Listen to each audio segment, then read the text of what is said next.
Suami ibu baru kosongkan semua saldo rekening ibu, kata petugas bank. Hancur, bingung, dan tidak percaya, Fitri meminta bukti CCTV. Dan detik itulah, dunianya hancur untuk kedua kalinya. Ternyata, pengkhianat yang sebenarnya jauh lebih menyakitkan, dia adalah orang yang selama ini dia anggap sebagai keluarga sendiri, Winda. Bagaimana Fitri akan menghadapi pengkhianatan ganda ini? Halo, penonton setia channel Cerita Momo dimanapun kalian berada. Apa kabarnya hari ini? Semoga kalian semua selalu dalam keadaan sehat dan bahagia ya. Siap untuk kembali terhanyut dalam kisah baru yang pastinya akan menguji emosi kita semua? Dukung terus channel Cerita Momo ya, dengan cara klik tombol like dan subscribe sekarang juga. Jangan lupa, nyalakan juga lonceng notifikasinya biar kalian gak ketinggalan kelanjutan ceritanya. Dan seperti biasa, biar kita makin akrab, yuk absen dulu di kolom komentar. Tulis nama kalian, asal kota, dan ketik hadir. Sudah siap? Mari kita mulai ceritanya. Pagi itu, segalanya terasa berjalan seperti biasanya, normal dan penuh kehangatan. Fitri, dengan celemek motif bunga favoritnya, tengah sibuk menata sarapan di meja makan. Aroma nasi goreng spesial dengan udang dan irisan bakso yang baru saja matang, menguar ke seluruh penjuru ruangan, bersaing dengan wangi kopi hitam pekat kesukaan Rehan, suaminya. Di sudut meja makan, Winda, adik sepupu yang sudah dia anggap seperti adik kandungnya sendiri, duduk manis sambil membolak-balik buku catatan kuliahnya. Pagi, Kak Fitri, sapa Winda dengan senyumnya yang selalu terlihat tulus. Wanginya sampai ke kamar, bikin Winda langsung lapar. Fitri tersenyum lembut, tangannya terulur mengusap puncak kepala Winda. Pagi, sayang. Habiskan susunya, nanti keburu telat ke kampus. Kak Rehan mana? Kok belum turun? Masih di atas kayaknya, Kak. Tadi si Winda dengar suara air di kamar mandi, jawab Winda sambil menyendok nasi goreng ke piringnya. Bagi Fitri, Winda adalah berkah sekaligus tanggung jawab.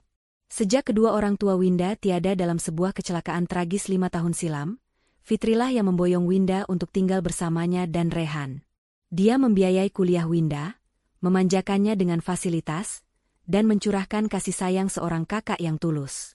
Rehan pun, di mata Fitri, adalah suami yang pengertian, yang tidak pernah keberatan rumah mereka diramaikan oleh kehadiran Winda. Pagi semua. Suara berat Rehan memecah percakapan ringan itu. Rehan turun dari tangga, sudah rapi dengan kemeja biru dongker dan aroma parfum maskulin yang segar. Dia mengecup kening Fitri sekilas, lalu duduk di kursinya.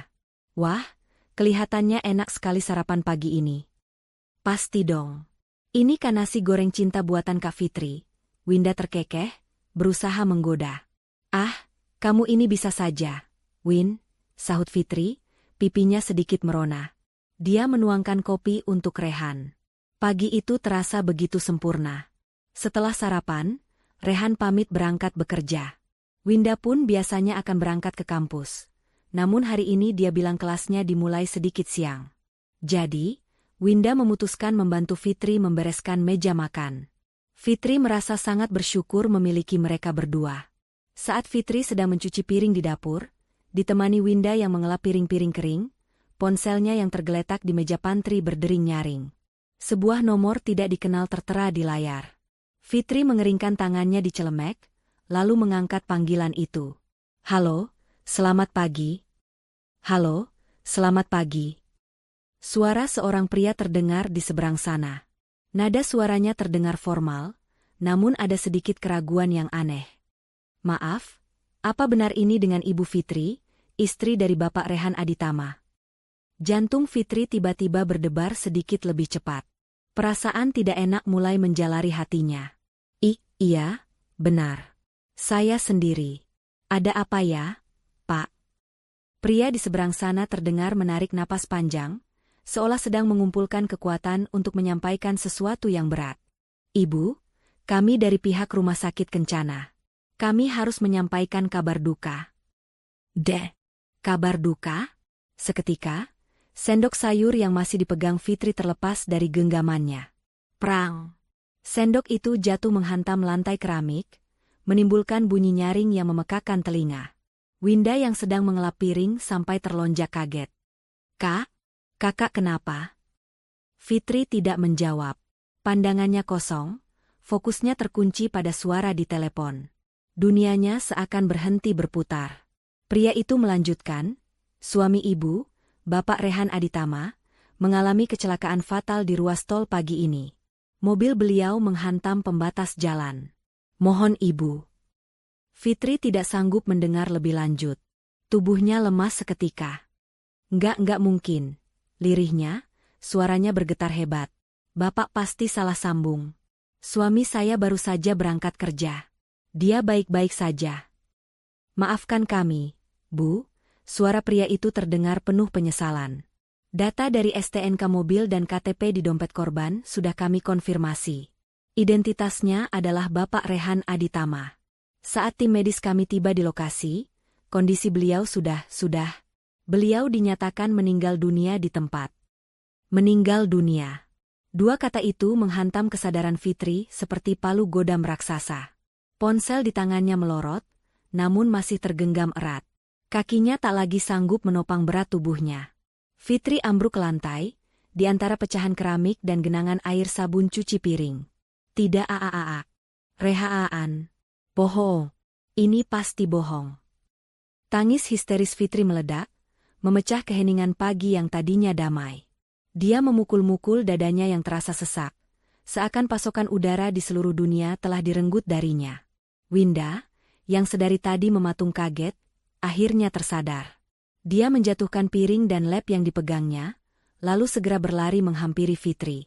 Winda langsung memeluk tubuh kakaknya yang terguncang hebat itu.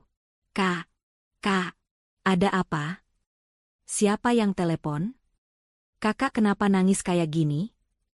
Winda mengguncang-guncang bahu Fitri, wajahnya memasang ekspresi panik dan kebingungan yang luar biasa.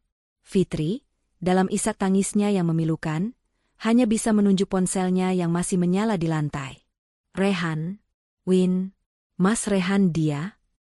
Fitri tidak sanggup melanjutkan kalimatnya. Napasnya tersengal-sengal. Winda dengan sigap meraih ponsel itu. Dia melihat riwayat panggilan dari nomor tidak dikenal. Winda menempelkan ponsel itu ke telinganya, meskipun sambungan sudah terputus. Dia berpura-pura mendengarkan, lalu dengan dramatis, ponsel itu pun terlepas dari genggamannya. Mata Winda membelalak ngeri. Ya Tuhan, Kak Rehan kecelakaan? Suara Winda terdengar bergetar, seolah ikut merasakan duka yang sama. Mendengar konfirmasi dari Winda, tangis Fitri semakin menjadi-jadi. Dia meracau, memanggil nama suaminya berulang kali. Ini nggak mungkin, Win. Ini mimpi, kan? Bilang sama kakak kalau ini cuma mimpi buruk. Mas Rehan nggak mungkin ninggalin kakak. Winda memeluk Fitri semakin erat. Air matanya ikut mengalir, membasahi bahu Fitri. Kak, tenang, Kak. Kakak harus kuat. Suara Winda terdengar parau, namun ada nada, ketegasan, di baliknya. Kita harus ke rumah sakit Kencana sekarang. Kita harus pastikan kondisi Kak Rehan.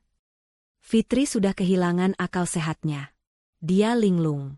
Rumah sakit iya? Mas Rehan, aku harus ke Mas Rehan. Ayo, Kak. Winda bertindak sangat sigap. Dia membantu Fitri berdiri. Biar Winda siapkan semuanya. Winda pesankan taksi online sekarang. Kakak ganti baju dulu, ayo. Winda memapah tubuh Fitri yang lunglai menuju kamar. Fitri hanya menurut pasif. Pikirannya kosong, hatinya hancur berkeping-keping. Dia seperti boneka tak bernyawa yang ditarik talinya. Dia sama sekali tidak menyadari bahwa adik sepupu yang kini tengah memapahnya dengan penuh kasih dan dukungan itu adalah sutradara utama di balik drama pagi buta yang baru saja menghancurkan hidupnya. Taksi online yang dipesan Winda tiba dalam hitungan menit. Winda, dengan sigap yang tampak seperti devosi seorang adik, memapah Fitri yang tubuhnya masih gemetar hebat. Fitri sama sekali tidak memedulikan tas apa yang dia bawa, atau apakah pintu rumah sudah terkunci dengan benar. Pikirannya hanya terfokus pada 3 kata yang merenggut jiwanya. Rehan meninggal dunia. Perjalanan menuju rumah sakit Kencana terasa seperti melintasi terowongan tanpa ujung. Fitri duduk di kursi belakang, bersandar lemah di bahu Winda. Air matanya mengalir tanpa henti, membasahi kerudung instan yang dia kenakan sekenanya. Dunia di luar jendela kaca mobil, kemacetan pagi hari, orang-orang yang bergegas, matahari yang bersinar normal, semuanya terasa seperti sebuah ejekan. Bagaimana mungkin dunia tetap berputar ketika dunianya sendiri baru saja hancur berkeping-keping? Kakak yang sabar ya. Kakak harus kuat. Winda berbisik di telinganya. Tangannya mengusap-usap punggung Fitri dengan gerakan yang seharusnya menenangkan. Tapi Fitri tidak merasakan apa-apa. Telinganya berdengung. Bayangan Rehan terus berkelebat di pelupuk matanya yang terpejam. Dia teringat pagi tadi. Aroma parfum Rehan saat mengecup keningnya, senyum tipisnya saat Winda menggodanya, caranya mengedipkan sebelah mata pada Fitri sebelum berbalik menuju pintu. Dia baik-baik saja tadi, Win? Lirih Fitri di sela isaknya. Dia pamit kerja. Dia janji mau ajak kita makan malam di restoran baru akhir pekan ini. Kenapa? Kenapa dia pergi secepat ini? Sabar, Kak, sabar. Winda merengkuh Fitri lebih erat. Mungkin tadi salah sambung. Kak, mungkin bukan Kak Rehan. Kita harus cek dulu.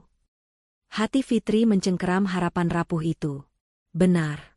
Mungkin saja salah sambung. Mungkin saja KTP-nya tertukar. Mungkin saja itu bukan Rehannya.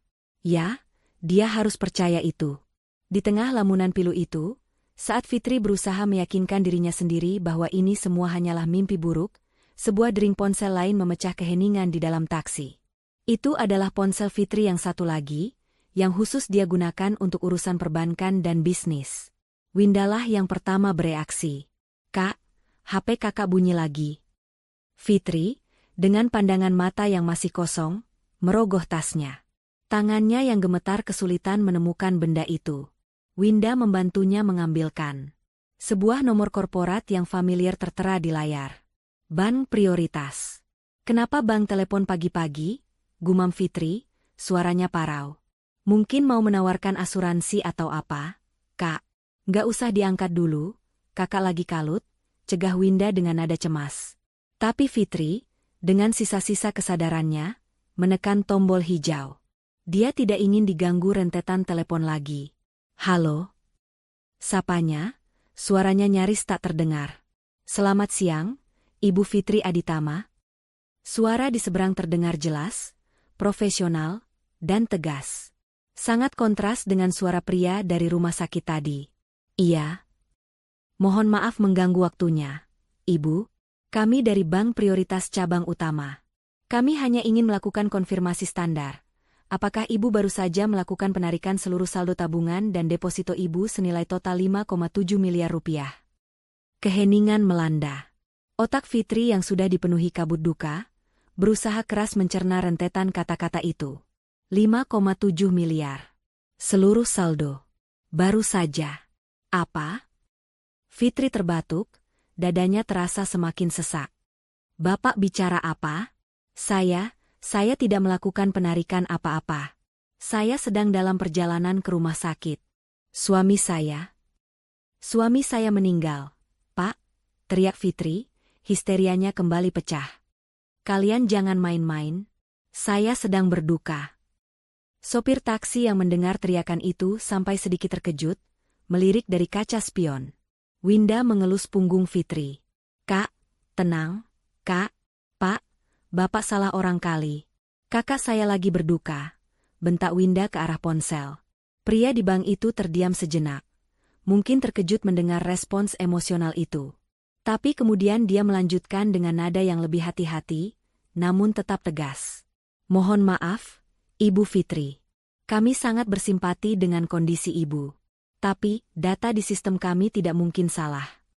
Pria itu melanjutkan, transaksi baru saja terjadi 15 menit yang lalu di teller cabang utama kami. Dilakukan walk-in. Penarikan tunai dan transfer seluruh dana. Atas nama Ibu Fitri, tapi dikuasakan penuh oleh suami Ibu, Bapak Rehan Aditama. Beliau membawa surat kuasa asli yang sudah ditandatangani Ibu, lengkap dengan buku tabungan dan token Ibu. Semuanya valid. Dunia Fitri benar-benar berhenti. 15 menit yang lalu. Rumah sakit Kencana. Bapak Rehan Aditama meninggal dunia di tempat. Mengambil seluruh uang di bank. Dua informasi yang mustahil itu berbenturan di dalam kepalanya. Bagaimana bisa? Bagaimana mungkin seseorang yang dinyatakan meninggal dunia di tol, pada saat yang hampir bersamaan sedang berada di cabang utama bank, tersenyum pada teller, dan menguras seluruh tabungan hidup mereka? Winda menatap Fitri dengan cemas. Kak? Kenapa lagi? Kak? Bank itu bilang apa? Fitri tidak menjawab. Dia menatap lurus ke depan. Air matanya berhenti mengalir. Isak tangisnya tergantikan oleh napas yang memburu. Sesuatu yang sangat dingin, lebih dingin dari duka, mulai merayapi tulang punggungnya. Ini bukan sekadar tragedi. Ini adalah sesuatu yang lain. Sesuatu yang busuk. Pa? Fitri berbicara ke telepon, suaranya kini bergetar bukan karena duka, tapi karena emosi baru yang tidak bisa dia definisikan. Rumah sakit bilang suami saya meninggal. Bank bilang suami saya baru saja mengambil semua uang saya. Mana yang benar? Kepanikan ganda melumpuhkan Fitri. Untuk sesaat, dia tidak bisa bernapas, tidak bisa berpikir. Di telinga kirinya, masih terngiang-ngiang suara pilu pria di telepon rumah sakit yang mengabarkan kematian Rehan.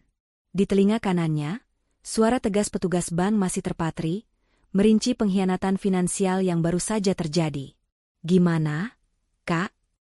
Suara Winda memecah kebekuan, terdengar cemas berlebihan. Itu bank, itu pasti penipuan kan? Kak? Nggak mungkin Kak Rehan begitu. Winda berusaha meraih ponsel di genggaman Fitri. Udah, Kak, matiin aja. Orang lagi berduka kok malah ditipu. Kita harus fokus ke rumah sakit. Kak Rehan butuh kita. Biasanya, Fitri akan mendengarkan Winda. Biasanya, dia akan luluh oleh nada cemas adiknya itu. Tapi tidak kali ini. Sesuatu dalam diri Fitri, naluri bertahan hidup, atau mungkin amarah yang baru lahir, menahannya. Tangannya terkepal erat menggenggam ponsel, menjauhkannya dari jangkauan Winda. Penipuan? Batin Fitri. Bagaimana mungkin ini penipuan? Pria dari rumah sakit itu bisa saja salah. Dia bisa saja salah mengidentifikasi korban. Tapi petugas ban? Petugas ban itu tahu namanya, tahu statusnya sebagai nasabah prioritas, dan yang paling mengerikan dia tahu jumlah pasti saldonya. 5,7 miliar. Dia bahkan tahu mekanismenya, surat kuasa asli. Itu bukan informasi yang bisa didapat penipu acak di jalanan. Kak? Winda mencoba lagi, suaranya sedikit lebih mendesak. Ayo, Kak. Pak Sopir, cepetan sedikit ya ke rumah sakit Kencana. Sopir taksi itu tampak bingung, melirik dari kaca spion. Iya, Neng. Tapi ini jalannya lagi macet. Fitri mengangkat kepalanya. Air matanya sudah kering, digantikan oleh tatapan tajam yang kosong. Dia kembali menempelkan ponsel ke telinganya. Pa? Suaranya bergetar, tapi bukan lagi karena duka. Ini adalah getaran amarah yang membara. Jangan main-main dengan saya. Anda bilang suami saya di bank 15 menit yang lalu. Rumah sakit bilang suami saya meninggal di tol. Keduanya tidak mungkin benar. Ibu. Petugas bank itu mencoba menyela. Data kami? Saya tidak peduli data Anda. Fitri berteriak ke dalam ponsel, membuat Winda dan sopir taksi tersentak kaget. Histerianya kini berganti rupa. Bukan lagi histeria wanita yang kehilangan, tapi histeria wanita yang dijebak. Kalau Bapak bilang suami saya di sana, buktikan. Kakak kenapa sih? Winda kini panik sungguhan. Dia berusaha merebut ponsel itu lagi. Kakak lagi stres. Udah, matiin aja teleponnya. Kita harus ke Kak Rehan. Diam, Ina. Bentakan Fitri begitu keras, begitu penuh kuasa, sampai Winda terdiam membeku di kursinya. Winda menatap Fitri dengan mata terbelalak, seolah baru pertama kali melihat sosok kakak sepupunya itu. Fitri tidak lagi memedulikan Winda. Fokusnya 100% tertuju pada suara di telepon.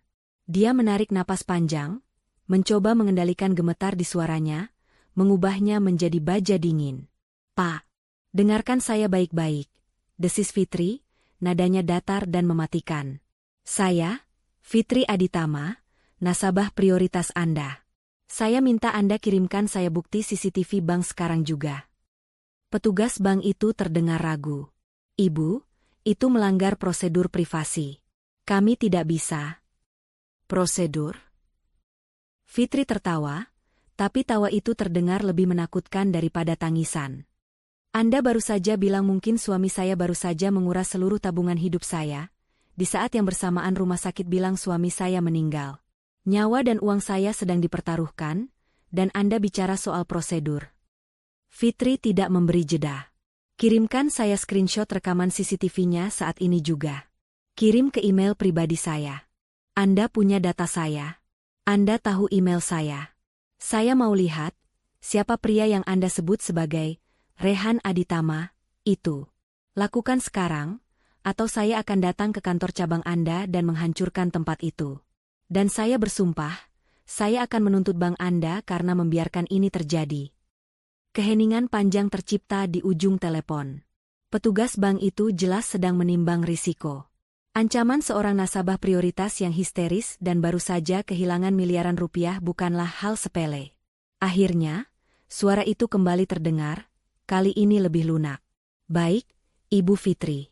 Mohon tenang. Mengingat situasi darurat ini, saya akan meminta izin supervisor untuk mengirimkan screenshot dari rekaman CCTV di teller pada jam transaksi tersebut. Mohon tunggu sebentar. Akan kami kirimkan ke email Anda yang terdaftar. Saya tunggu. Dalam 5 menit, kata Fitri, sebelum menutup telepon dengan satu ketukan keras. Seketika, suasana di dalam taksi menjadi begitu senyap, hingga suara pendingin udara terdengar seperti deru badai. Fitri menatap lurus ke depan, ke jok di belakang sopir. Tangannya menggenggam ponsel begitu erat, hingga buku-buku jarinya memutih. Kak. Winda akhirnya memberanikan diri bersuara, nadanya kini dibuat sepilu mungkin. Kakak enggak apa-apa? Kenapa jadi marah-marah ke bank? Mereka itu pasti nipu. Kita harusnya tetap ke rumah sakit. Fitri menoleh, menatap Winda. Tatapannya begitu dingin, begitu menusuk, hingga Winda langsung menundukkan kepala, pura-pura mengusap air mata palsu. Kita tunggu, kata Fitri. Suaranya datar. Kita tunggu email itu. Setelah itu, baru kita putuskan, kita mau ke rumah sakit, atau ke kantor polisi. Winda tidak menjawab. Tapi jika saja Fitri lebih jeli, dia akan melihat bahwa tangan Winda yang terkulai di pangkuannya, kini gemetar hebat. Jauh lebih hebat daripada gemetar Fitri saat mendengar kabar duka tadi. 5 menit terasa seperti 5 tahun. Keheningan di dalam taksi begitu pekat, begitu mematikan, hingga Fitri bisa mendengar detak jantungnya sendiri yang berdentam-dentam di telinganya. Itu bukan lagi detak jantung yang diliputi duka. Itu adalah genderang perang yang ditabuh oleh adrenalin dan firasat buruk. Sopir taksi di depan melirik cemas dari kaca spion, tak berani bertanya, hanya fokus menyetir sepelan mungkin di tengah kemacetan, seolah ikut merasakan ada bom waktu yang siap meledak di kursi belakang. Winda, di sampingnya, adalah anomali. Dia benar-benar terdiam. Keheningan Winda terasa tidak wajar. Dia tidak lagi mencoba membujuk Fitri ke rumah sakit. Dia tidak lagi mengusap punggung Fitri. Dia hanya duduk kaku, kedua tangannya terkepal di pangkuannya, pandangannya tertuju lurus ke depan. Winda mungkin berpikir dia sedang menyembunyikan kegugupannya, tapi Fitri, bahkan dalam kondisi paling hancurnya, bisa merasakan getaran kecemasan yang terpancar dari tubuh adik sepupunya itu. Ping! Suara notifikasi email yang masuk terdengar nyaring, memekakan telinga dalam kesenyapan itu. Kedua wanita itu tersentak. Tangan Fitri, yang sedari tadi menggenggam erat ponselnya, kini gemetar hebat. Ini dia. Momen penentuan. Apa yang akan dia lihat di layar itu akan menentukan sisa hidupnya. Dia akan tahu, apakah dia sedang berduka atas suami yang malang, atau sedang berhadapan dengan suami yang berkhianat. Jempolnya bergetar saat dia membuka kunci layar. Aplikasi email sudah terbuka, menampilkan satu pesan baru di kotak masuk. Pengirim, layanan nasabah bank prioritas subjek, FWD. Bukti transaksi CCTV, A. N. Fitri Aditama. Jantung Fitri serasa berhenti berdetak. Dia menelan ludah yang terasa pahit. Jaringan internet di mobil terasa sedikit lambat. Fitri harus menunggu beberapa detik agar lampiran gambar terunduh. Detik-detik itu menyiksanya. Gimana, Kak? Winda tidak tahan lagi. Suaranya pecah, terdengar seperti bisikan kering. Itu pasti spam, kan? Fitri tidak menjawab. Gambar selesai diunduh. Fitri mengetuk lampiran pertama. Gambar itu memenuhi layar ponselnya. Sebuah screenshot dari kamera CCTV di langit-langit Ban. Kualitasnya tidak terlalu jernih, tapi cukup untuk membuat Fitri mengenali segalanya. Pemandangan itu diambil dari atas, menunjukkan seorang teller wanita yang sedang sibuk, dan dua orang nasabah yang berdiri di depannya. Fitri memfokuskan pandangannya pada dua nasabah itu. Yang satu pria. Punggungnya tegap. Dia mengenakan kemeja biru dongker. Kemeja yang sama persis dengan yang Rehan kenakan pagi tadi. Kemeja yang sama dengan yang Fitri setrika dengan tangannya sendiri semalam. Pria itu berdiri di sana. Sehat. Utuh. Tidak terluka. Tidak meninggal. Darah Fitri membeku. Jadi, benar.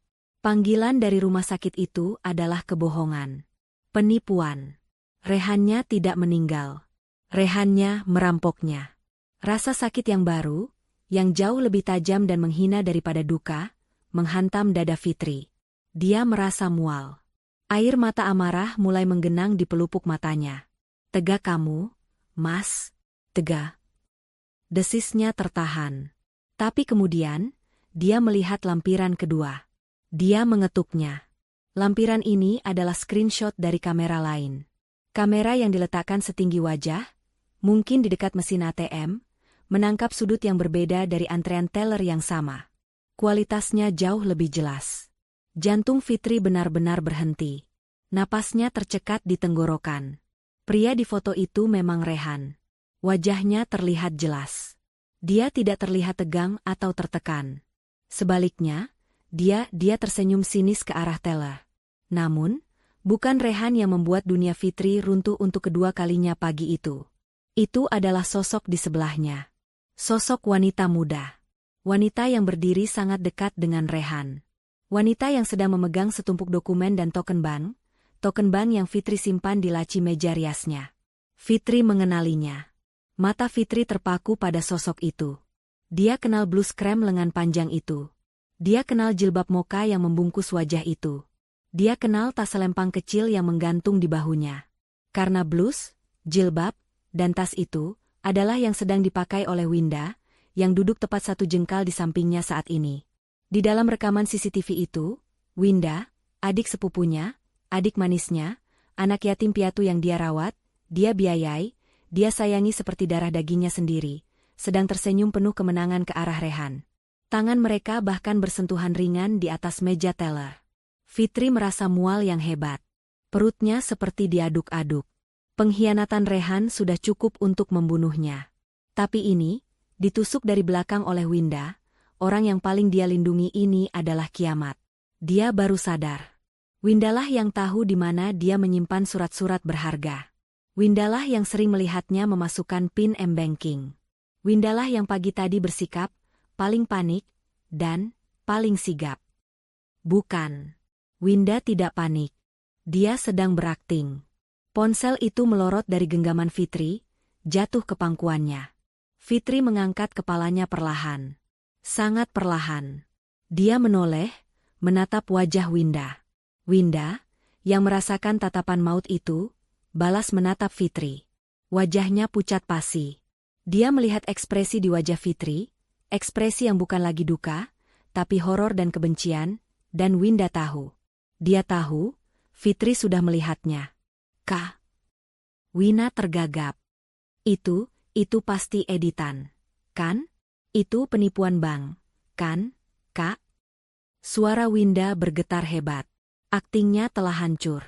Ini adalah suara ketakutan murni seorang kriminal yang tertangkap basah. Kalimat Winda, itu pasti editan. Kan? Menggantung di udara yang terasa pengap di dalam taksi. Itu adalah pertanyaan bodoh. Sebuah upaya putus asa dari seorang pendosa yang sudah tertangkap basah, namun masih berharap pada keajaiban. Fitri menatap Winda. Benar-benar menatapnya.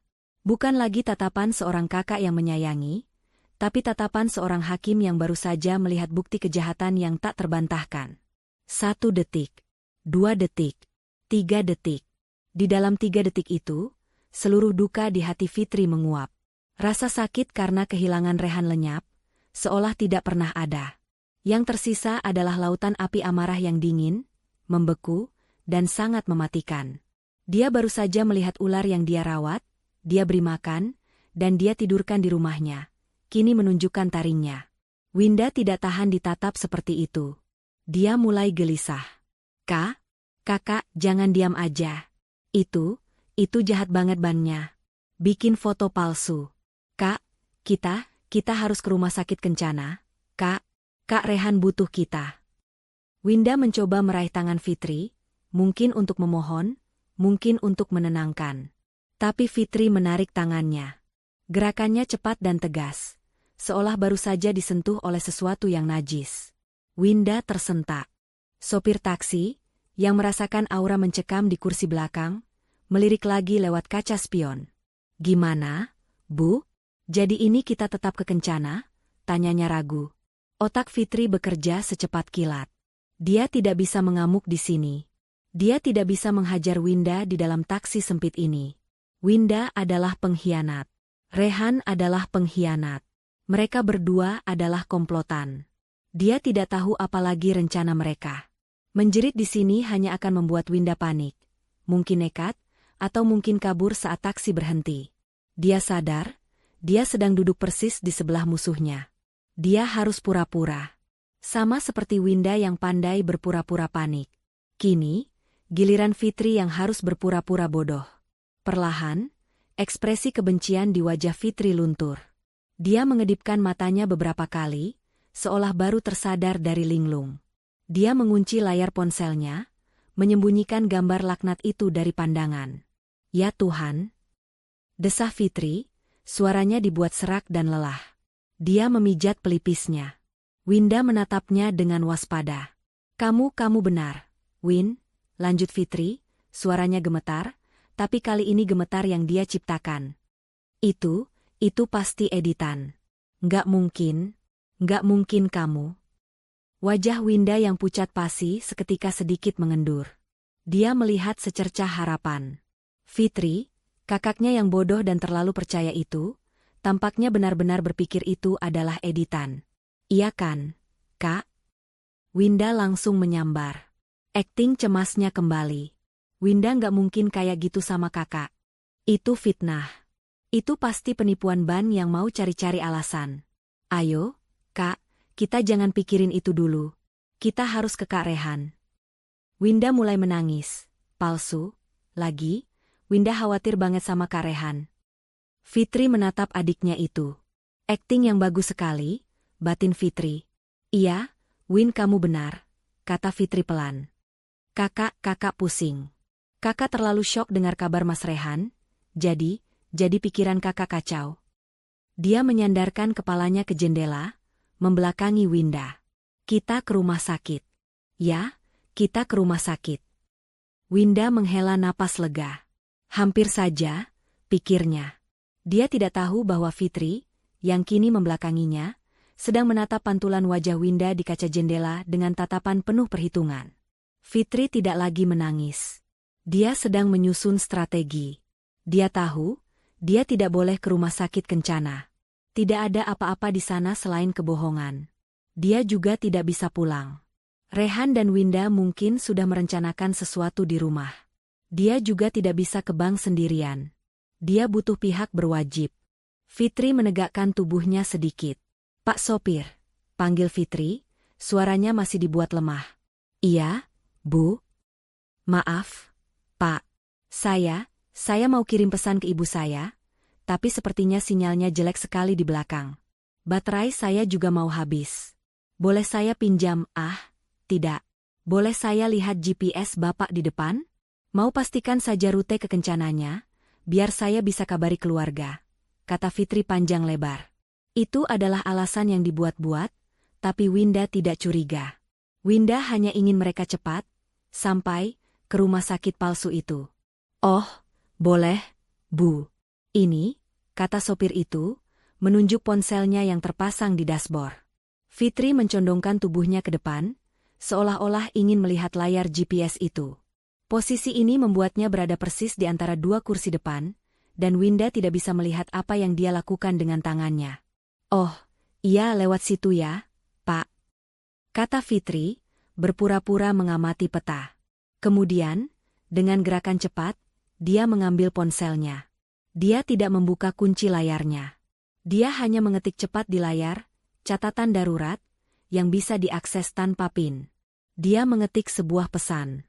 Lalu, dia mengulurkan ponsel itu ke bawah dashboard, sedikit ke kanan, tepat di luar jangkauan pandang Winda, tapi tepat di depan mata sopir taksi yang sedang melirik ke spion tengah. Sopir itu membaca tulisan di layar ponsel Fitri. "Jangan ke RS Kencana. Saya dalam bahaya. Belok ke kantor polisi terdekat. Perempuan di sebelah saya ini baru merampok saya dan suami saya. Saya bayar Bapak 10 juta tunai." Mata sopir taksi itu melebar sepersekian detik. Dia menatap mata Fitri di kaca spion. Fitri menatapnya balik. Pandangan mereka bertemu. Fitri mengangguk sangat pelan, nyaris tak terlihat. Sopir taksi itu, seorang pria parubaya yang mungkin sudah melihat 1000 drama Jakarta, mengerti. Dia menarik napas dan balas mengangguk, sama pelannya. Fitri menarik kembali ponselnya dan bersandar. "Gimana, Kak?" tanya Winda, tidak sabar. Fitri menutup matanya, menyandarkan kepalanya di jok. "Iya, Win. Jalannya benar. Sebentar lagi sampai," katanya. Winda tersenyum tipis, puas. Dia tidak tahu bahwa, sebentar lagi, itu bukanlah rumah sakit. Sopir taksi itu menyalakan lampu sein kirinya di persimpangan berikutnya, mengambil jalur yang sama sekali berbeda dari rute menuju rumah sakit Kencana. Persimpangan itu menjadi saksi bisu. Sopir taksi, dengan wajah lurus tanpa emosi, memutar kemudinya ke kiri, mengambil jalur yang jelas-jelas menjauhi lokasi rumah sakit Kencana. Winda, yang baru saja berhasil menguasai dirinya dan kembali memasang topeng lega, langsung menyadari kejanggalan itu. Pak sopir." Suara Winda terdengar nyaring, nada santainya lenyap seketika, berganti kepanikan murni. "Ini salah jalan. Kencana itu harusnya lurus terus. Kenapa Bapak belok?" Sopir taksi itu melirik sekilas ke kaca spion, matanya bertemu dengan mata Fitri yang masih pura-pura terpejam, sebelum menjawab Winda dengan nada datar. "Ini lewat jalan pintas, Neng. Tadi saya lihat di peta digital, jalan yang ke Kencana macet total gara-gara ada truk mogok." Itu adalah jawaban yang masuk akal. Jawaban yang sudah disiapkan. Tapi Winda tidak bodoh. Dia tahu jalanan Jakarta. Jalur yang mereka ambil ini mengarah ke pusat kota, ke area perkantoran polisi dan pemerintahan, bukan area rumah sakit swasta. "Jalan pintas? Jalan pintas apa lewat sini?" desak Winda, suaranya mulai meninggi. Dia menoleh ke Fitri, mengguncang bahu kakaknya. Kakak bangun. Ini bapaknya salah jalan. Kakak bilangin dong. Kita harus cepat ke Kak Rehan." Perlahan, Fitri membuka matanya. Tapi tidak ada lagi kebingungan atau kesedihan di sana. Yang ada hanya tatapan kosong yang dingin. Dia menatap Winda, lalu menatap jalanan di depan. "Sudah, Win. Biar saja," kata Fitri, suaranya tenang. Terlalu tenang. Ketenangan Fitri inilah yang membuat bulu kuduk Winda meremang. Ketenangan ini jauh lebih menakutkan daripada histeria Fitri tadi. Kakak bicara apa sih?" Winda mulai gelisah di kursinya.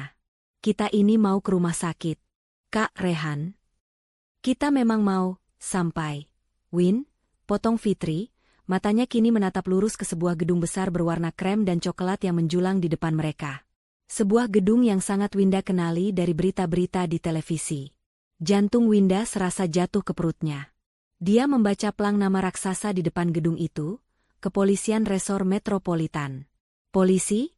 bisik Winda, napasnya tercekat. "Kak, ini apa-apaan? Kenapa kita ke kantor polisi?" Winda menjerit, aktingnya lenyap tak bersisa. Ini adalah ketakutan murni. "Pak sopir. Berhenti. Saya mau turun di sini. Berhenti saya bilang." Winda panik. Dia berusaha membuka kunci pintu taksi, tapi sopir itu sudah lebih dulu mengunci pintu secara terpusat. "Tenang, Neng. Sudah sampai, kata sopir itu, sambil menghentikan taksinya tepat di depan lobi utama kantor polisi, persis di depan dua petugas jaga yang sedang berdiri. Kak Fitri gila. Kakak sudah gila. Winda meronta, memukul-mukul kaca jendela. Lepasin aku. Aku nggak tahu apa-apa. Detik itu, taksi berhenti. Detik itu, Fitri melepaskan topengnya. Dengan gerakan cepat yang mengejutkan, Fitri, yang tadinya terlihat lunglai, kini menerkam Winda. Dia tidak menjambak. Dia tidak memukul. Dia mencengkeram pergelangan tangan Winda dengan cengkeraman baja. Kita sudah sampai, Winda, desis Fitri, suaranya rendah dan penuh kebencian. Bukan di rumah sakit, tapi di tempat yang seharusnya untukmu dan Rehan. Lepas. Winda menjerit, mencoba menarik tangannya, tapi cengkeraman Fitri terlalu kuat. Pak, terima kasih, kata Fitri pada sopir taksi. Dia dengan cepat mentransfer sejumlah uang dari m-bankingnya, lebih banyak dari yang dia janjikan. Bapak sudah menyelamatkan saya. Sopir itu mengangguk. Hati-hati, Bu. Dia segera membuka kunci pintu dari sisinya. Fitri tidak membuang waktu. Dia membuka pintu di sisinya dan menarik Winda keluar dengan paksa. Winda terseret, tubuhnya terhuyung dan hampir jatuh di lobi kantor polisi. Pemandangan itu kontan menarik perhatian. Dua petugas jaga langsung menghampiri mereka. Ada apa ini, Bu? Ribut-ribut begini. Tolong jangan buat keributan di sini. Winda, melihat ada kesempatan, langsung menjatuhkan dirinya ke lantai dan menangis meraung-raung. Tolong, Pak, tolong saya. Kakak saya stres. Dia gila. Suaminya baru meninggal, dia jadi aneh. Dia mau mencelakai saya. Winda berakting seolah dialah korbannya, menunjuk-nunjuk Fitri dengan tatapan ngeri. Petugas itu tampak bingung, menatap Fitri dengan curiga. Fitri tertawa. Tawa yang kering dan mengerikan. Stres? Gila, kata Fitri. Oh, iya, saya memang stres. Pak, saya stres berat. Fitri maju selangkah, menatap tajam ke arah Winda yang tersungkur di lantai. Tapi saya stres bukan karena suami saya meninggal. Fitri beralih menatap kedua petugas itu. Saya stres karena suami saya tidak meninggal. Dia dan perempuan ini, Fitri menunjuk Winda dengan jari gemetar penuh amarah. Dia dan adik sepupu saya yang saya rawat ini, baru saja bersekongkol. Fitri mengeluarkan ponselnya, membuka layar yang menampilkan gambar CCTV ban. Lihat ini, Pak. Fitri menyodorkan layar itu ke wajah petugas. Perempuan ini dan suami saya, Rehan Aditama, baru 1 jam yang lalu menguras seluruh isi rekening saya.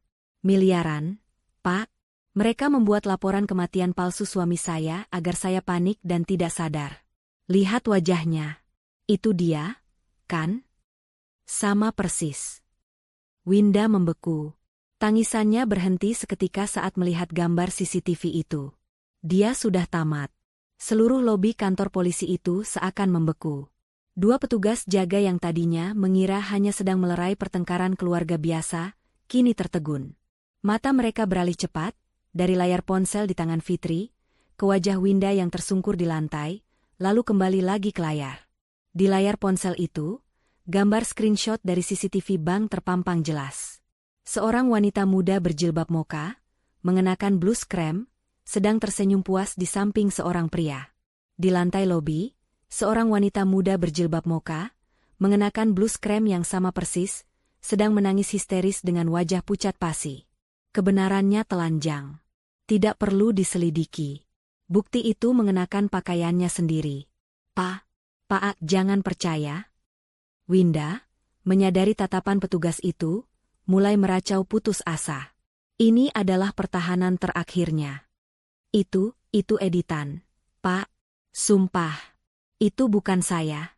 Kak Fitri, dia memang beli baju kembar buat kita. Iya. Dia sengaja menjebak saya. Winda berusaha bangkit, merangkak, mencoba memeluk kaki Fitri. Kak, sadar, Kak. Kenapa kakak setega ini sama Winda? Winda salah apa? Kakak benci ya sama Winda? Iya. Kakak mau nyingkirin Winda, kan? Winda memutarbalikkan fakta, mencoba memainkan kartu korban untuk terakhir kalinya. Dia berharap, di depan polisi, Fitri akan goyah. Dia berharap, citra kakak yang penyayang itu masih tersisa. Tapi Winda salah besar.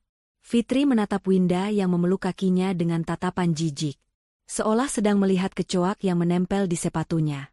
Dengan satu gerakan cepat dan dingin, Fitri menyentak kakinya, melepaskan pelukan Winda hingga Winda kembali tersungkur.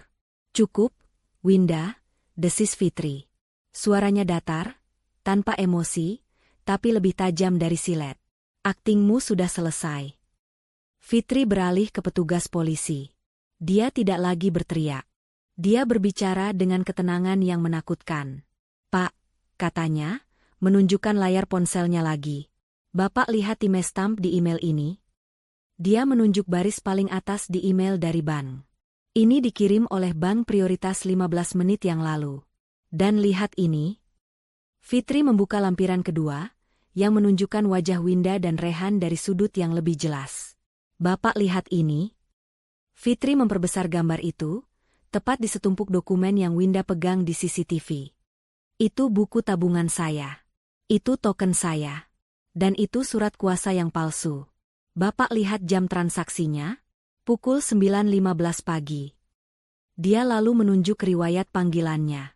"Dan ini, Pak, panggilan dari Rumah Sakit Kencana, yang mengabarkan suami saya meninggal. Masuk jam 9.05 pagi." Fitri menatap mata petugas itu. "Rencananya sempurna, Pak. Yang satu menelepon, membuat saya panik dan histeris. Yang satu lagi, yang saya anggap adik saya sendiri, yang tidur di rumah saya, yang saya biaya hidupnya." Suara Fitri bergetar menahan amarah, dia yang bertugas mendampingi suami saya menguras harta saya. "Mereka pikir saya akan sibuk menangis di kamar mayat palsu, sementara mereka kabur." Penjelasan itu begitu runut, begitu logis, dan begitu jahat, hingga kedua petugas itu tidak bisa berkata-kata lagi. Ini bukan lagi drama keluarga. Ini adalah kejahatan terorganisir. "Editan, katamu?" Fitri tiba-tiba membungkuk, menyejajarkan wajahnya dengan wajah Winda yang sudah basah oleh air mata, kali ini air mata ketakutan yang asli. "Kalau ini editan," Fitri meraih ujung jilbab moka yang Winda kenakan. "Kenapa sama persis dengan yang kamu pakai sekarang? Hah? Kamu pikir aku bodoh?" Winda menjerit ngeri saat Fitri menarik jilbabnya, tapi dia tidak bisa menjawab. Dia sudah skakmat. Salah satu petugas berdeham, memecah ketegangan. Wajahnya kini serius. "Bu, tenang dulu." Dia menatap Winda. "Kamu berdiri." "Saya nggak mau, Pak. Saya nggak salah." Dia bohong. Winda menolak, menggelepar di lantai seperti anak kecil. Petugas yang lebih senior kehilangan kesabarannya. "Berdiri, atau kami seret," bentaknya. "Sudah jelas buktinya ada di depan mata. Jangan bikin keributan lagi." Petugas itu memberi isyarat pada rekannya. Mereka berdua terpaksa membungkuk dan menarik lengan Winda, memaksanya berdiri. Winda meronta-ronta, tapi tenaganya tidak seberapa. "Bu Fitri," kata petugas senior itu, kini dengan nada penuh hormat. "Mari, ikut kami ke dalam. Kita buat laporan resminya di ruang penyidik. Anda harus menceritakan semuanya dari awal." Fitri mengangguk. Dia mematikan layar ponselnya. Tubuhnya masih gemetar, tapi kepalanya tegak. Dia melirik Winda, yang kini ditahan oleh dua petugas, menangis tanpa suara dengan wajah penuh kekalahan. "Dan Pak," tambah Fitri, saat mereka mulai berjalan masuk. "Masih ada satu lagi. Suami saya. Rehan Aditama. Dia otaknya. Dia yang sekarang membawa semua uang saya. Dia masih di luar sana." Fitri menatap lurus ke depan, menyusuri koridor kantor polisi yang dingin. "Saya tidak peduli dia di mana. Saya mau Bapak temukan dia." Ruang interogasi itu terasa dingin dan pengap. Jauh berbeda dari kamar nyaman ber-AC yang Winda nikmati setiap malam di rumah Fitri. Kini, Winda duduk di kursi keras yang tidak nyaman, di bawah cahaya lampu neon putih yang menyorot wajahnya tanpa ampun, menelanjangi sisa-sisa kebohongannya. Di depannya, duduk seorang penyidik wanita yang menatapnya dengan tatapan tajam, sementara Fitri duduk di kursi sebelahnya, didampingi oleh petugas lain, sebagai pelapor. Awalnya, Winda mencoba bertahan. Dia kembali ke taktik tangisan pilunya. Saya nggak tahu apa-apa, Bu. Sumpah. Saya dipaksa Kak Rehan. Lirihnya, mencoba memancing simpati. Saya juga korban. Penyidik wanita itu, yang mungkin sudah mendengar ribuan kebohongan serupa, hanya tersenyum tipis. Korban? Korban yang mana, Neng? Korban yang di CCTV tadi pagi kelihatan senyum-senyum senang di ban? Atau korban yang ikut membantu merencanakan kematian palsu kakak iparmu sendiri? Fitri, yang sedari tadi dia menahan amarah, tidak tahan lagi. Korban katamu, Win? Suara Fitri terdengar rendah, nyaris seperti geraman. Winda terlonjak mendengarnya. Kamu bilang kamu korban? Fitri berdiri dari kursinya, mencondongkan tubuhnya ke meja, menatap mata Winda. 5 tahun, Winda. 5 tahun kamu tinggal di rumahku. Kamu makan dari piring yang sama denganku. Kamu pakai uangku untuk kuliahmu. Kamu pakai baju-baju yang kubelikan. Aku anggap kamu adikku sendiri.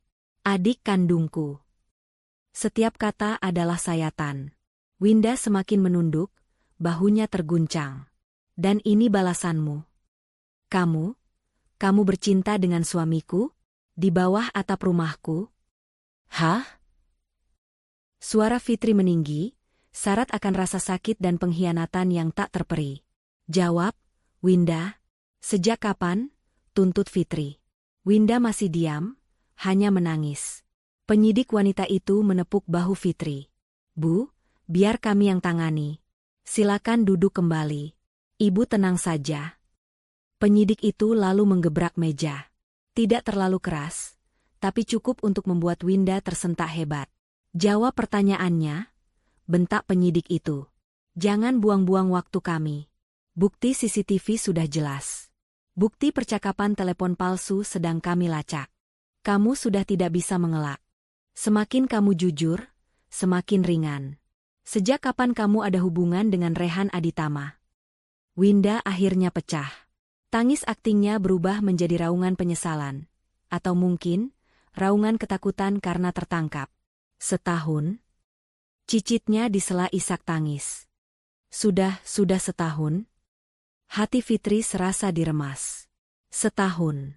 Itu artinya, selama setahun penuh, saat Fitri sedang bekerja keras mengurus bisnisnya, saat Fitri sedang memasak untuk mereka di dapur, saat Fitri sedang tidur lelap di kamarnya, suaminya dan adik sepupu yang dia sayangi telah bermain api di belakangnya. Di rumahnya sendiri. Bagaimana bisa? Bisik Fitri pada dirinya sendiri, lebih terdengar seperti rintihan.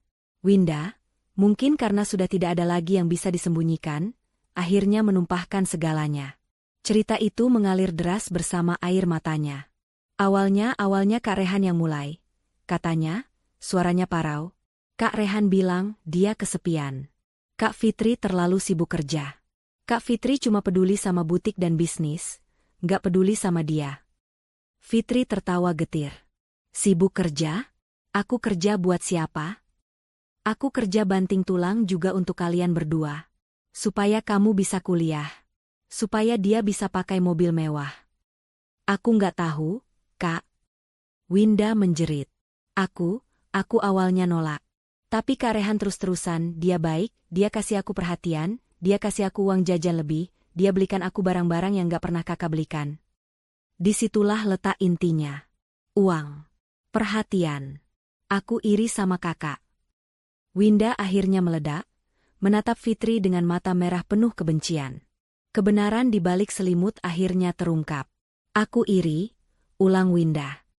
Aku benci hidup jadi benalu. Aku benci harus bilang, makasih, Kak, setiap kali kakak kasih aku sesuatu. Aku benci lihat kakak punya segalanya. Punya rumah mewah, punya bisnis sukses, punya suami kayak Kak Rehan. Aku benci jadi yatim piatu yang numpang hidup. Winda menarik napas, gemetar. Aku cuma mau ngerasain jadi kakak. Sekali aja. Aku mau punya semua yang kakak punya. Dan Kak Rehan, dia janjiin itu semua. Fitri memejamkan matanya. Dia tidak lagi merasa marah. Dia merasa kosong. Jadi, semua kebaikannya, semua ketulusannya selama ini, hanya dianggap sebagai pemicu iri dengki. Lalu rencana hari ini, tanya penyidik, mengembalikan fokus ke kejahatan utama. Winda menunduk lagi. Itu ide Kak Rehan, katanya pelan. Kak Rehan bilang, dia punya utang banyak. Dia main-main judi online besar-besaran, dan kalah. Dia dikejar-kejar debt collector. Ini adalah fakta baru yang bahkan Fitri tidak tahu. Dia panik. Dia bilang, satu-satunya cara ya ambil semua uang kakak. Uang di rekening gabungan, dan uang di rekening pribadi kakak. Dia tahu kakak punya simpanan miliaran di sana. Dan kamu membantunya, kata Fitri datar. Dia yang maksa, elak Winda. Dia bilang, kalau aku nggak bantu, dia bakal sebarin foto-foto kami berdua. Aku takut, Kak. Bohong, potong penyidik. Orang takut tidak akan tersenyum senang di depan teller bank. Lanjutkan ceritanya. Soal telepon rumah sakit. Itu juga ide Kak Rehan. Dia bayar temannya, suruh pura-pura jadi petugas rumah sakit. Dia tahu Kak Fitri pasti panik. Dia sengaja pilih waktu pas kakak pasti lagi di rumah. Tujuannya biar kakak fokus ke rumah sakit. Biar kakak linglung. Sementara kakak di jalan, aku disuruh nemenin dia ke bank. Kamu yang ambil token dan surat-suratku? Tanya Fitri, suaranya dingin. Winda mengangguk lemah. Kak Rehan yang suruh. Dia tahu kakak simpan di mana. Aku yang tanda tangan surat kuasanya. Tanda tangan kakak gampang ditiru. Cukup. Fitri sudah mendengar semuanya. Pengkhianatan di atas ranjang. Pengkhianatan di atas meja makan. Dan pengkhianatan di depan meja bank. Lengkap sudah. Detik itu juga, setelah pengakuan Winda terekam, ruang interogasi itu berubah menjadi pusat komando dadakan. Penyidik wanita yang tadi menginterogasi Winda segera mengangkat gagang telepon, suaranya tegas dan cepat, memerintahkan pelacakan dan pengejaran. Winda, di mana Rehan sekarang? Tanya penyidik itu, nadanya tak terbantahkan. Winda, yang sudah luruh tak bersisa, hanya bisa menjawab dengan suara sengau. Bandara? Dia bilang menungguku di bandara. Kami mau ke Singapura. Pesawat jam 12. Penyidik itu melirik jam dinding. Pukul 10.45 pagi. Waktunya sempit. Tim elang segera meluncur ke Terminal 3 Soekarno-Hatta. Perintah penyidik itu ke telepon. Target atas nama Rehan Aditama. Pria, 35 tahun. Kemungkinan membawa uang tunai dalam jumlah besar.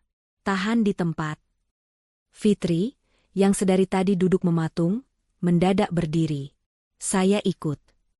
Semua mata tertuju padanya. Bu Fitri, kata penyidik itu, ini prosedur kepolisian. Ibu lebih aman menunggu di sini. Biarkan tim kami yang bekerja.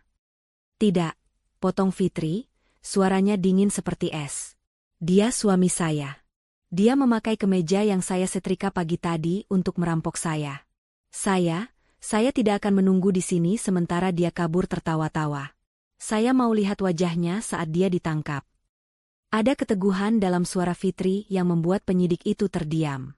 Ini bukan lagi permintaan korban yang lemah. Ini adalah tuntutan seorang pemenang yang ingin melihat musuhnya jatuh. Setelah beberapa detik menimbang, penyidik itu mengangguk. Baik, ibu boleh ikut di mobil kami. Tapi ibu tidak boleh keluar dari mobil. Apapun yang terjadi, ini demi keselamatan ibu. Saya mengerti, jawab Fitri. Perjalanan menuju bandara adalah kebalikan total dari perjalanan Fitri pagi tadi.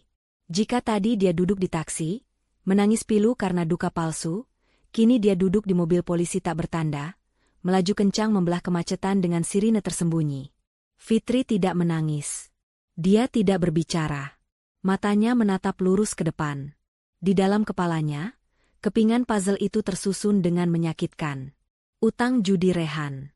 Pantas saja beberapa bulan ini suaminya itu sering lembur, sering gelisah saat ponselnya berbunyi.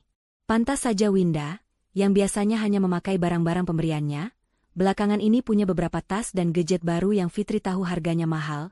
Winda selalu bilang itu hadiah dari giveaway. Hadiah?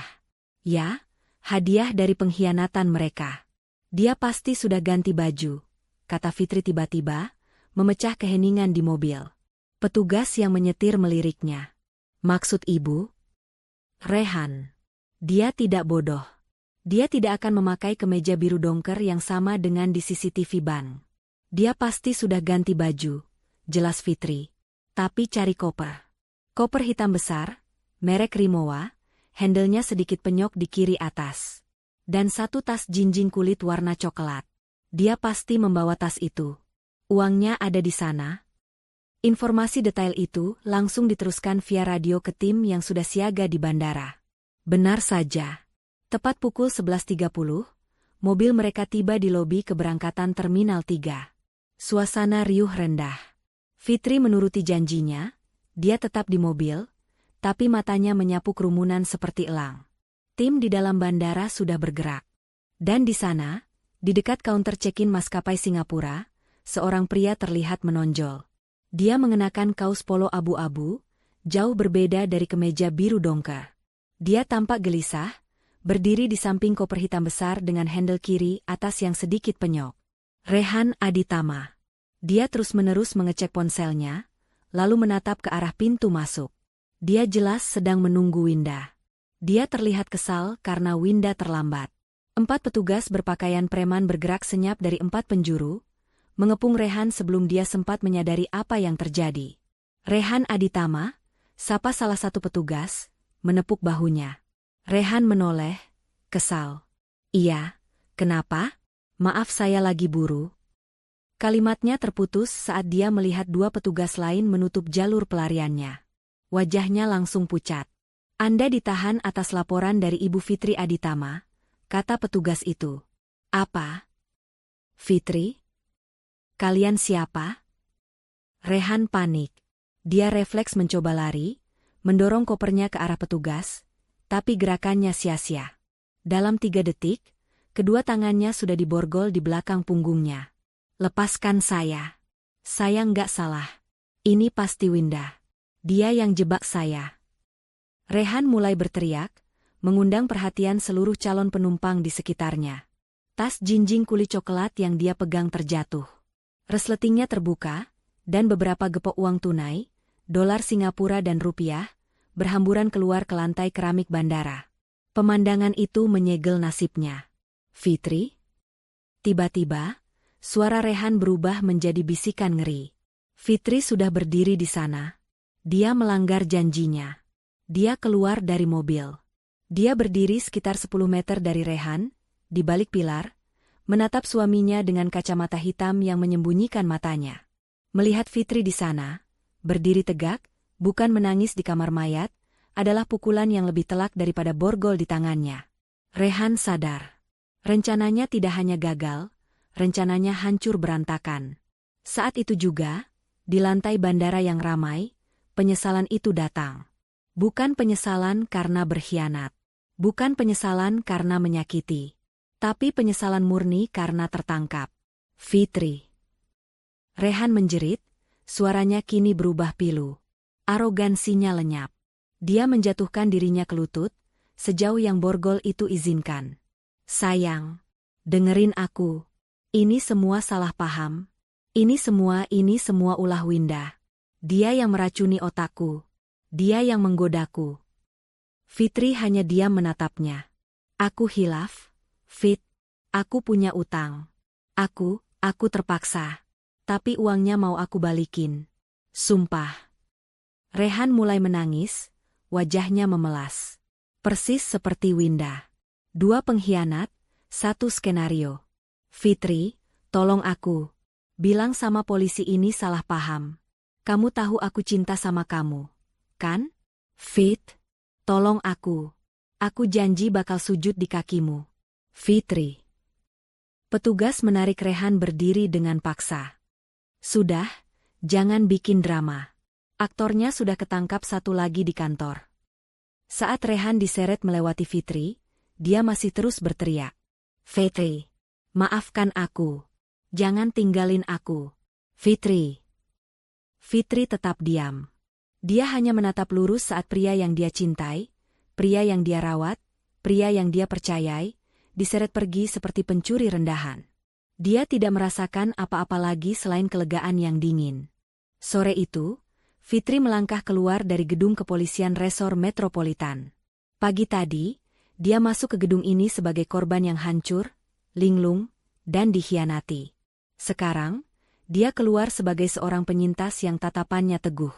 Langit Jakarta yang abu-abu, yang tadi pagi terasa mengejek dukanya, kini terasa seperti kanvas netral yang siap dilukis ulang. Dia baru saja menyelesaikan berita acara pemeriksaan, BAP, terakhirnya. Di dalam, dia telah melihat segalanya. Dia melihat Rehan dan Winda dipertemukan di ruang interogasi. Dia melihat bagaimana dua orang yang katanya saling mencintai dan bersekongkol itu, kini berubah menjadi dua ekor tikus yang terpojok dan saling menyalahkan dengan beringas. "Ini semua gara-gara kamu, Winda," teriak Rehan, wajahnya penuh kebencian, tak ada lagi sisa cinta di sana. "Kalau kamu nggak mata duitan, aku nggak bakal nekat kayak gini. Kamu yang meracuniku setiap hari." "Bohong." Winda balas menjerit, tak kalah histeris. "Kamu yang janjiin aku segalanya. Kamu yang bilang kamu benci sama Kak Fitri. Kamu yang bilang aku lebih baik dari dia. Kamu pembohong. Kamu yang pakai utang judimu sebagai alasan." Fitri berdiri di balik kaca satu arah, menyaksikan pertunjukan menjijikan itu bersama penyidik. Dia tidak merasakan apa-apa. Tidak ada lagi rasa sakit. Tidak ada lagi amarah yang meledak-ledak. Yang ada hanya rasa kosong. Rasa hampa yang anehnya justru terasa damai. Dia seperti baru saja membersihkan dua kotoran besar yang selama ini mengendap di rumahnya. Dia menatap Rehan, pria yang dia cintai separuh mati, yang kini menangis memelas dan menyalahkan wanita lain atas kejahatan yang dia otaki. Dia menatap Winda, gadis yang dia rawat seperti adik sendiri, yang kini menunjukkan wajah aslinya yang penuh iri dengki dan keserakahan. Fitri sadar, dia tidak kehilangan apa-apa. Dia baru saja diselamatkan.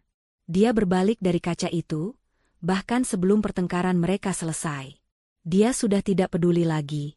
"Saya sudah selesai," kata Fitri pada penyidik wanita yang mendampinginya.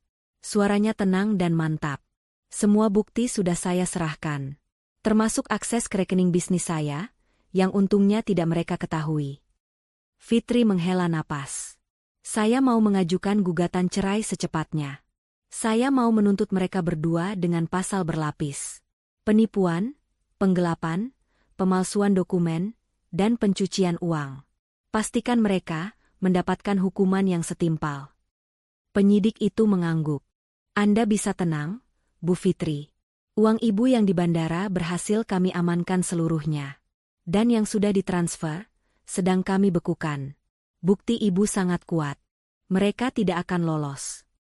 Dan kini, Fitri berdiri di lobi, siap melangkah pergi. Ponselnya berdering. Kali ini, ponsel bisnisnya. Fitri mengangkatnya. "Halo, Rina." "Iya, maaf, tadi pagi saya ada urusan mendadak. Meeting dengan klien baru kita diundur jam berapa?" "Sore ini?" "Bisa. Kirimkan saja alamatnya. Saya segera ke sana." Fitri menutup telepon. Dia melangkah keluar dari lobi, melewati pintu kaca otomatis. Angin sore menerpa wajahnya. Dia mungkin kehilangan seorang suami. Dia mungkin kehilangan seorang adik sepupu. Tapi pagi ini, dia menemukan kembali sesuatu yang jauh lebih berharga. Dirinya sendiri. Dia tidak perlu lagi menangis. Dia tidak perlu lagi berduka atas kematian palsu atau pengkhianatan yang nyata. Dia melirik pantulan dirinya di kaca gedung. Wanita di pantulan itu tampak lelah. Matanya sedikit bengkak, tapi punggungnya tegak. Fitri merogoh tasnya, mengeluarkan kacamata hitam yang tadi dia pakai di bandara. Dia memakainya. Dia tidak sedang bersembunyi. Dia hanya sedang bersiap menyambut silaunya masa depan yang harus dia bangun kembali seorang diri. Makna yang menyakitkan itu kini jelas.